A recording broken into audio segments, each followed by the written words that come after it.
Olá a todos, sejam muito bem-vindos. Eu sou a professora Shirley Botelho, do componente de História. Vem comigo ver o tema da nossa aula. Aula de número 7, revisão e avaliação. Vamos à nossa aula.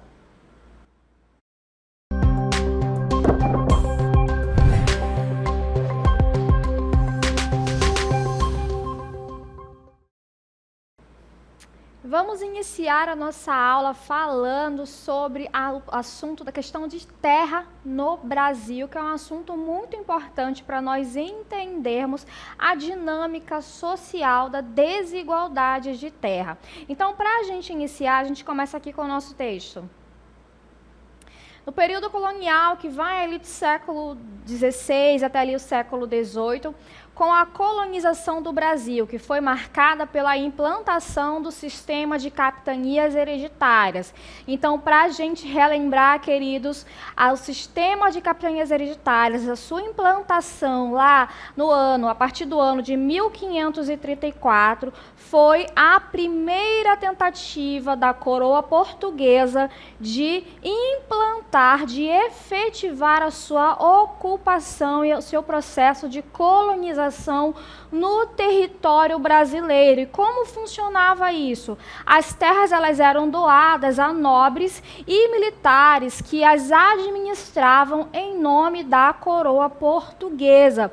E é aqui a gente tem no nosso mapa, né? O mapa das capitanias hereditárias, ainda seguindo aqui o meridiano que marca o Tratado de Tordesilhas, né, que divide as terras entre Portugal e Espanha, lembrando que as terras aqui a oeste pertenceriam à Espanha e a leste a Portugal. Então, a parte que cabia a Portugal, ela foi dividida em 15 faixas de terra, divididas em 14 capitanias hereditárias. Então, esse empreendimento ele foi feito pela coroa com o intuito de terceirizar essa colonização. Por quê? Porque ficaria a cargo dos capitães donatários toda essa logística para a colonização. Então, eles seriam responsáveis pelo pagamento dessa logística, de trazer esses colonos, de efetivar a colonização e iniciar esse processo econômico.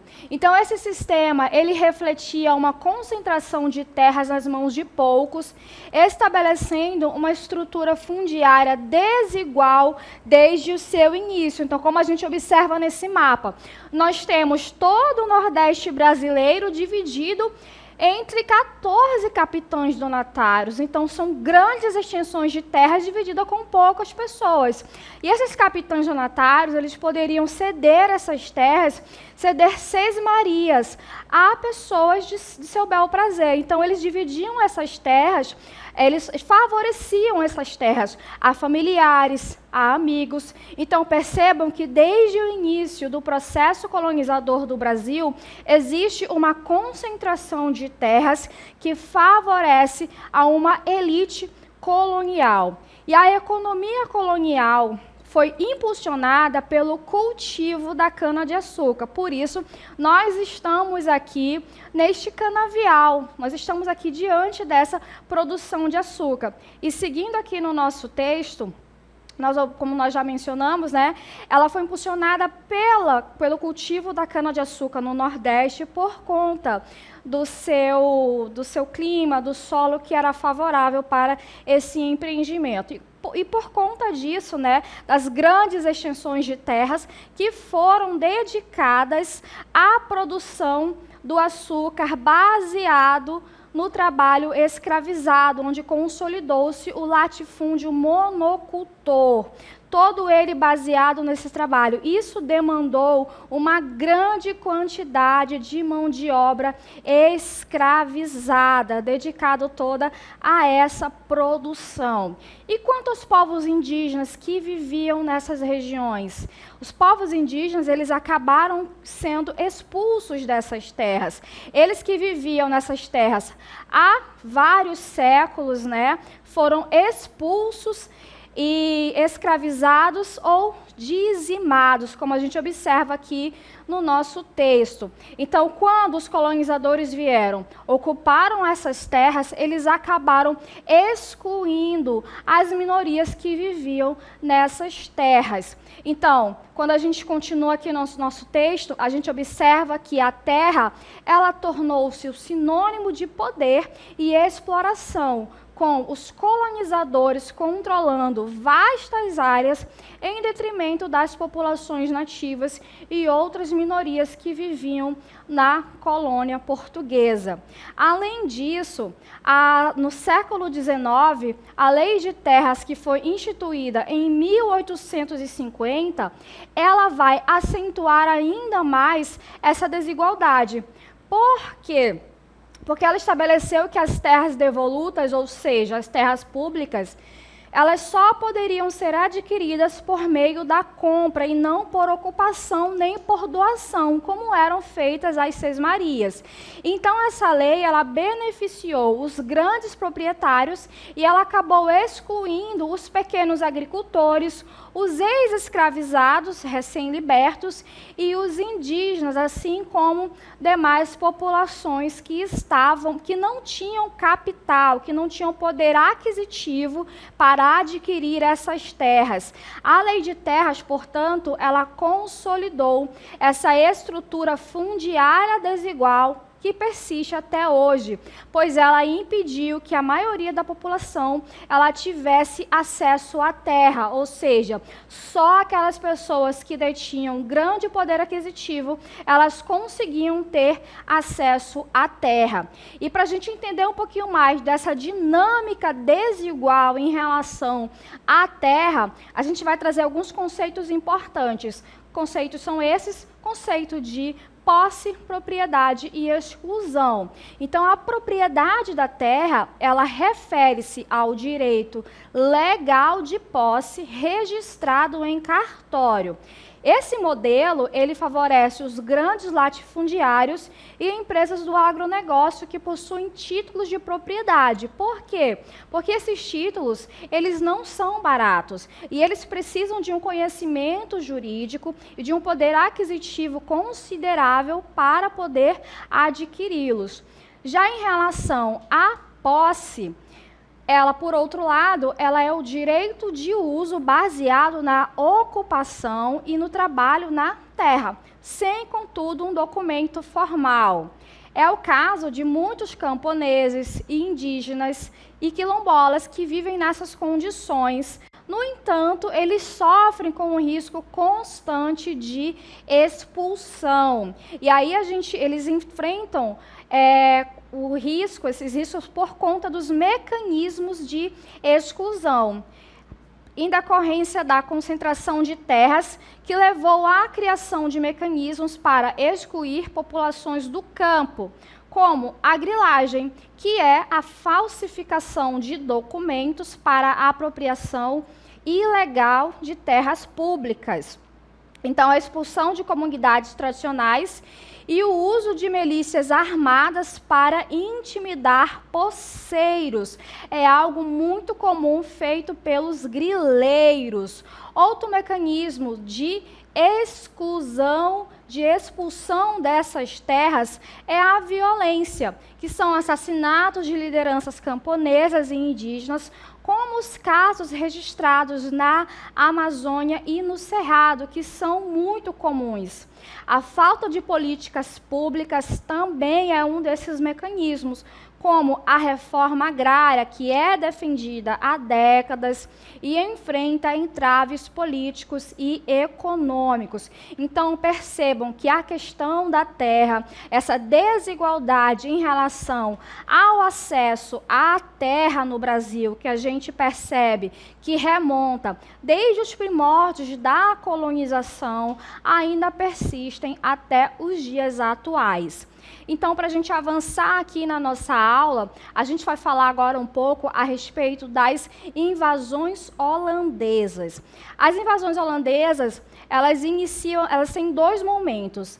A primeira ocorreu em 1624, quando os holandeses invadiram a capital do Brasil colonial, em Salvador. No entanto, eles foram expulsos pelos holandeses, que montaram um exército juntamente com os portugueses e expulsaram eles em 1625. No entanto, a Companhia das Índias Ocidentais, que foi uma empresa criada pela Holanda com o intuito de administrar o comércio e a colonização nas Américas, ela organizou uma frota poderosa com cerca de 67 navios e 7.000 homens, e eles investiram numa nova invasão em 1630, em Pernambuco.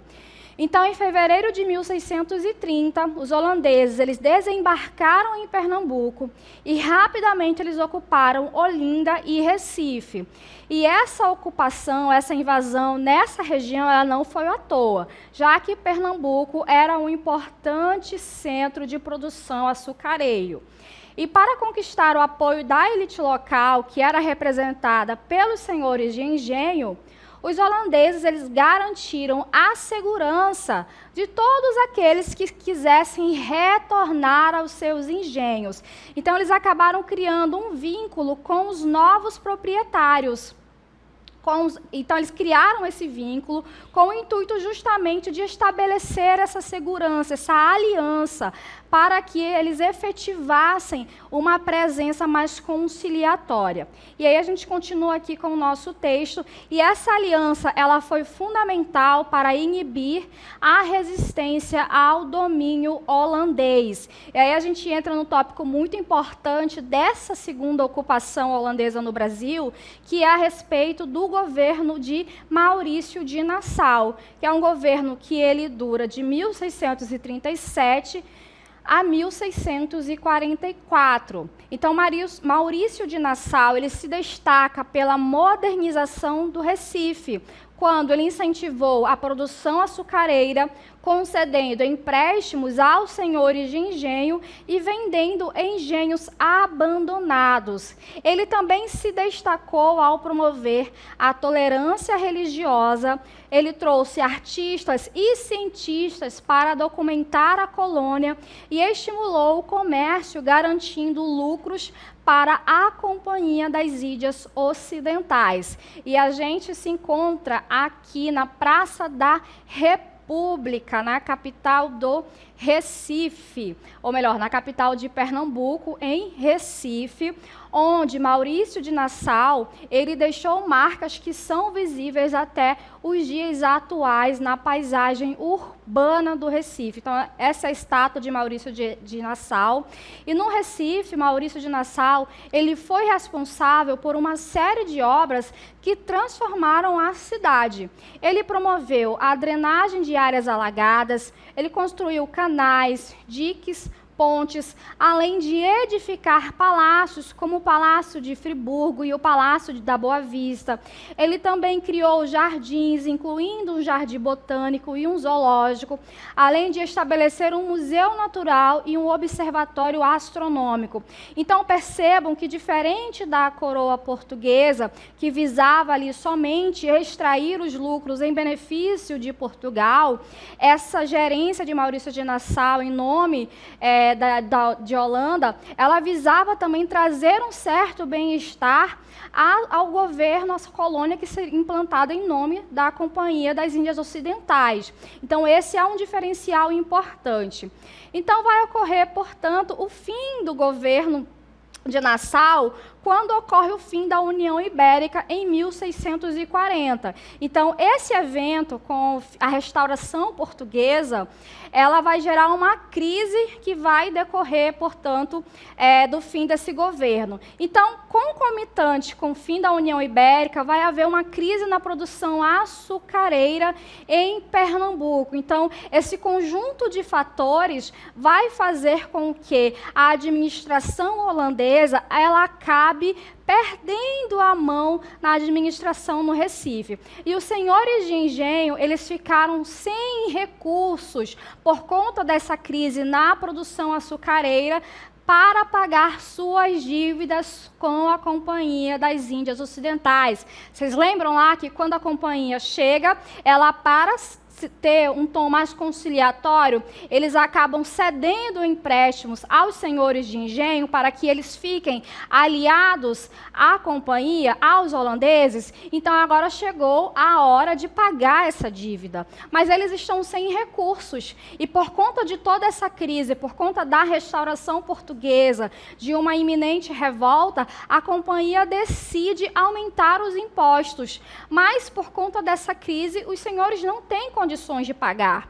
E Maurício de Nassau, que ele não concordava com essas novas medidas, ele acaba retornando à Holanda em 1644, após os desentendimentos entre ele e a Companhia das Índias Ocidentais, já que ela considerava os gastos que ele estava tendo com a cidade muito excessivos. E a partida de Maurício de Nassau inicia o declínio do domínio holandês no Brasil. E agora a gente pontua um pouco mais a respeito da crise açucareira. Então, quais são as causas da crise? Houve uma grande estiagem naquele período que provocou uma seca. E aí gerou incêndios nos canaviais. Somado a isso, os escravizados, que eram a grande mão de obra da produção açucareira, passaram por uma série de epidemias que acabaram dizimando a população, já que eles viviam sob maus tratos e uma má alimentação. Isso provocou uma grande perda humana na mão de obra.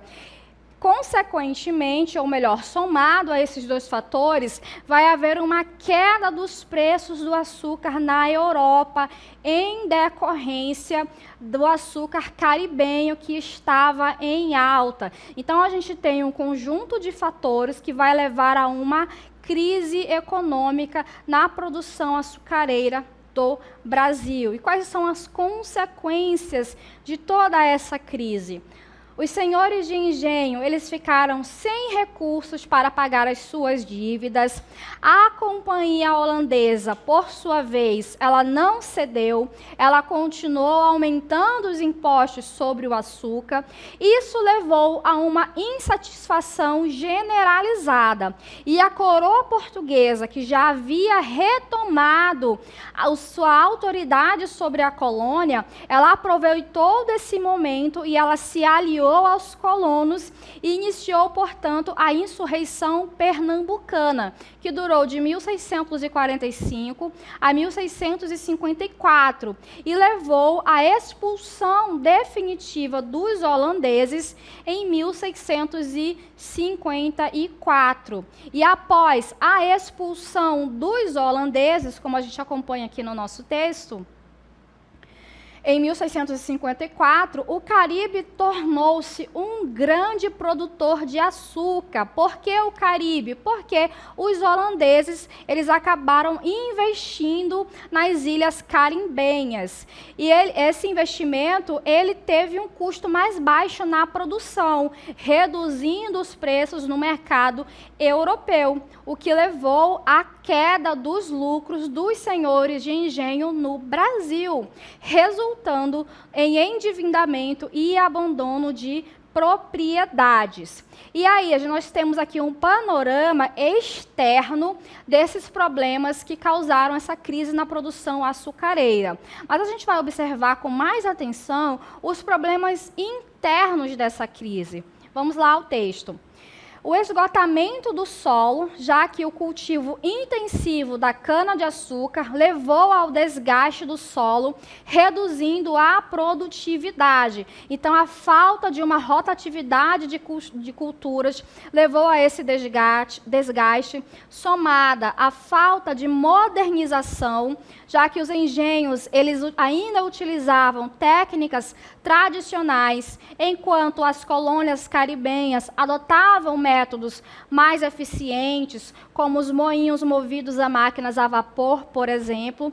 somado também aos altos custos da produção, com a dependência da mão de obra escravizada, que era muito caro esse tráfico de escravizadas, a manutenção dos escravizados e a falta de investimentos em infraestrutura, já que eles utilizavam equipamentos muito obsoletos, que aumentavam cada vez mais os custos com a produção. Então, isso tudo levou à crise da produção açucareira, né? Esses são os motivos internos para essa crise.